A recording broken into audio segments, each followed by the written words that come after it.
Why the 2027 tax shock will devastate the middle class. Imagine it's early 2026. For years, you heard warnings about a massive tax shock scheduled to hit, a wave of 10 simultaneous tax hikes that would slash your paycheck. Then, nothing happens. Your take-home pay is fine. You might think, great, we dodged a bullet wipe, but you'd be wrong. What actually happened wasn't a solution. It was a deferral. The tax bomb wasn't defused. It was rebuilt with a much longer fuse and an even bigger charge. In July 2025, Congress passed legislation colloquially known as the One Big Beautiful Bill, which made many of the 2017 tax cuts permanent.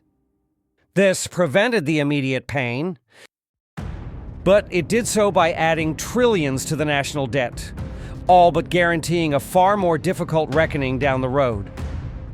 This is the story of how avoiding a small crisis today has set the stage for a much larger one tomorrow. To understand the real threat, you have to look past the temporary patch and focus on the enormous pressure the government is under. The core issue was never just about tax rates, it's about debt. In fiscal year 2024, the United States government spent more on interest on the national debt than it did on national defense or Medicare. Think about that. Before a single dollar went to a soldier, a senior's doctor visit, or a new road, we paid hundreds of billions just to service past borrowing. That interest cost has exploded. Just a few years ago, in fiscal year 2020, net interest was around $345 billion. By fiscal year 2024, that figure was an estimated $882 billion. It has skyrocketed in a very short period and is on track to cross the $1 trillion mark annually. According to the Nonpartisan Congressional Budget Office, or CBO, interest payments are projected to total a staggering $12.4 trillion over the next decade. At the same time, the government is running massive deficits, which the CBO projects will be in the trillion-dollar range for the next decade under current law. We are borrowing a river of new money while the interest on our old debt is turning into an ocean.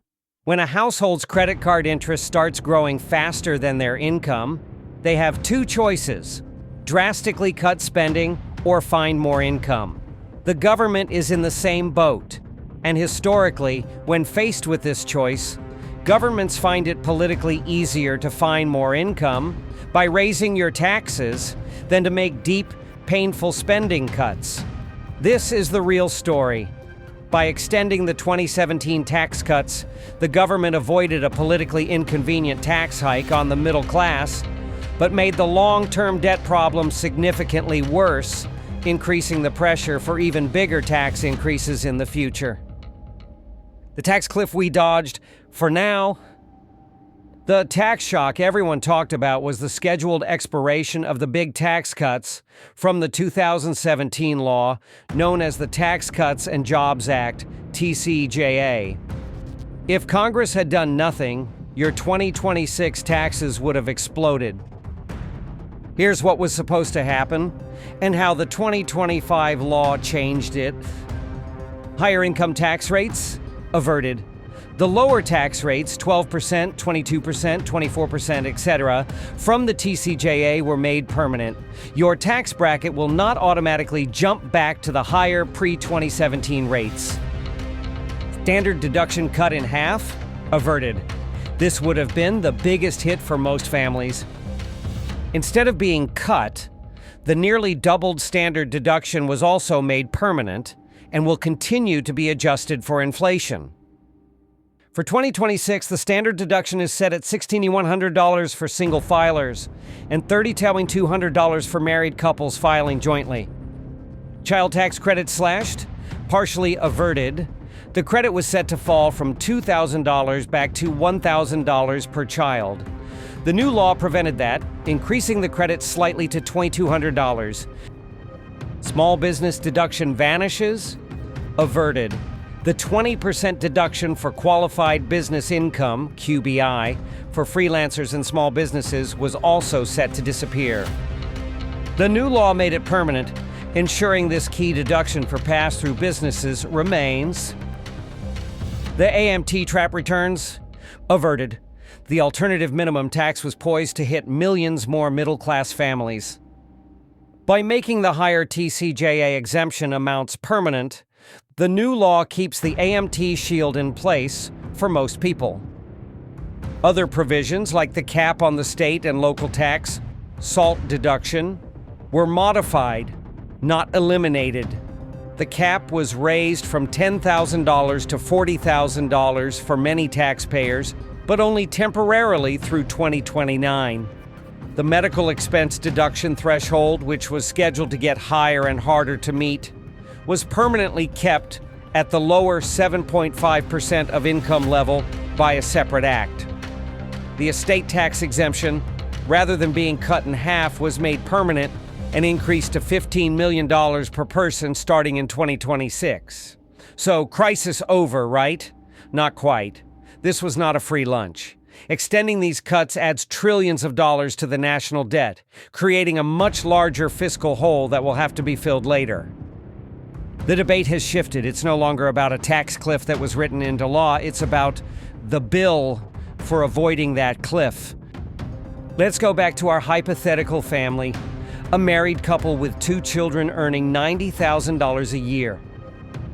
Under the old scenario where the tax cuts expired, their federal tax bill could have easily jumped by over $2,400 overnight, without their income changing by a single penny. That was the disaster we averted. But here's the new reality.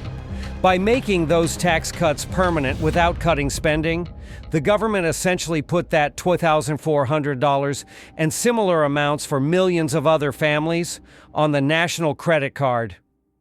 Year after year, the cost hasn't vanished. It's just been added to the national debt, where it grows with interest. That debt is the real-time bomb. Averting the immediate tax hike was politically popular, but it fuels the very problem, skyrocketing interest costs, that makes future tax hikes inevitable. It's like choosing to ignore your credit card bill because the minimum payment is too high. It feels better for a month, but it guarantees a much worse problem later. A movie we've seen before. This situation fits a classic 4-stage pattern that has played out in other developed nations. Stage 1 is the spending binge. Governments spend more than they take in, letting debt pile up. The U.S. has been in this stage for decades. Stage 2 is the interest trap. The debt becomes so large that the interest payments themselves become a massive expense, forcing even more borrowing.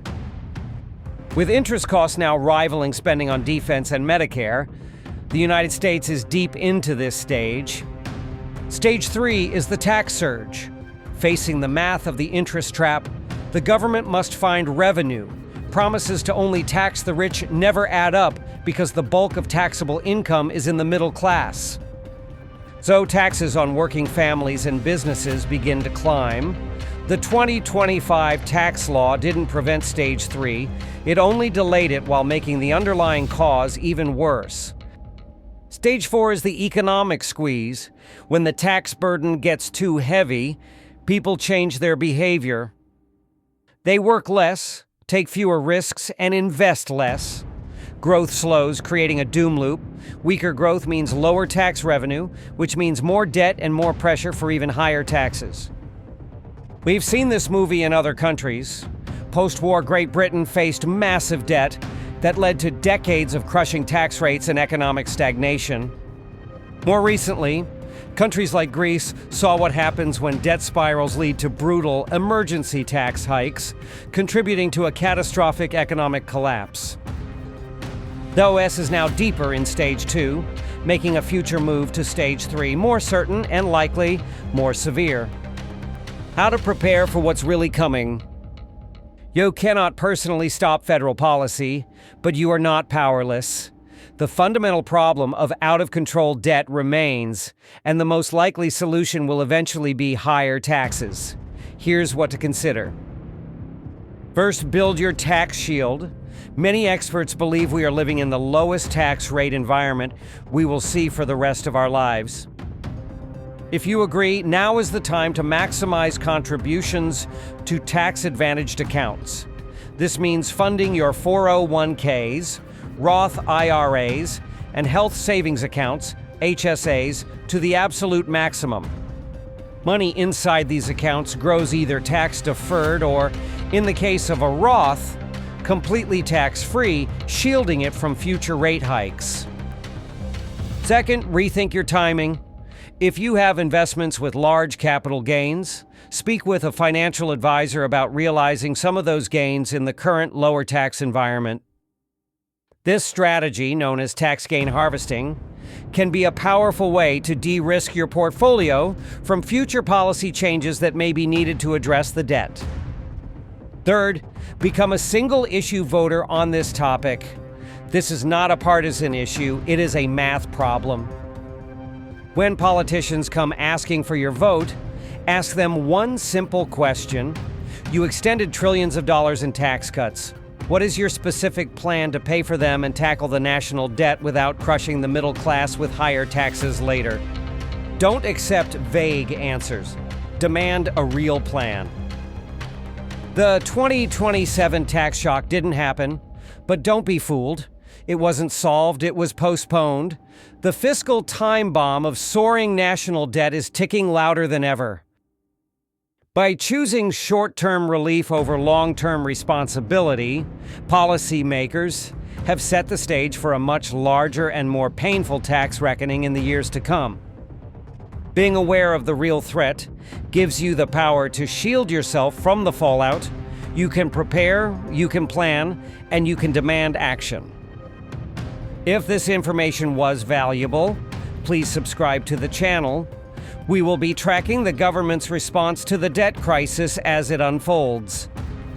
More importantly, share this video with at least one person you care about.